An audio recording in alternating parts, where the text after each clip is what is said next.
Sa pagkalat ng mukha ni Pusoy sa social media na bilang kidnapper, ay pinag-initan na siya ng ibang mga kargador at napahamak bago pa man dumating ang mga kapulisan. Walang nagawa si Pusoy kundi sumama para linisin ang kanyang pangalan.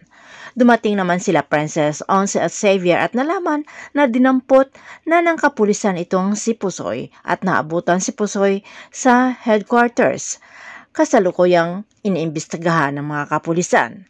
Samantala nakita ni Libby sa CCTV footage si Pusoy, ang kaibigan ni Princess, kaya may demonyo talaga ang isip at iniba nila ang plano kasama si Divina at Jenny at dumating sa presento na sumisigaw si Libby na kidnapper itong si Pusoy at narinig na kausap ang mastermind na si Princess at para kapanipaniwala ay iyak ng iyak at nanginginig si Libby na ikinuwento na kinidnap siya ni Pusoy hanggang siya ay nakatakas at nadaanan ni Divina kaya dumiretso na sila sa presento at to the max pa ang arte ay nagkunwaring hinimatay ito at dinala sa hospital.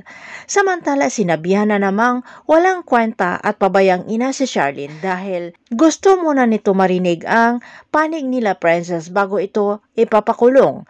Lalo na nang dumating ang investigador ay hindi binawi ni Libby ang pagsisinungaling na idiniin sila Pusoy at Princess at para hindi makapunta sa presento si Charlene ay pinaiwan ito ni Libby para hindi marinig ang panig nila ni Princess at Pusoy sa investigasyon. Habang doon sa presento ay hindi makapaniwala si Xavier na nagawa ni Libby ang pagsisinungaling para sirain itong si Pusoy at Princess dahil lamang sa galit at matinding selos.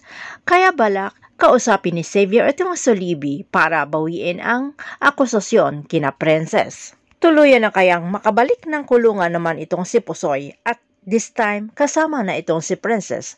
Abangan na lang natin ang susunod na episode dito sa Prinsesa ng City Jail.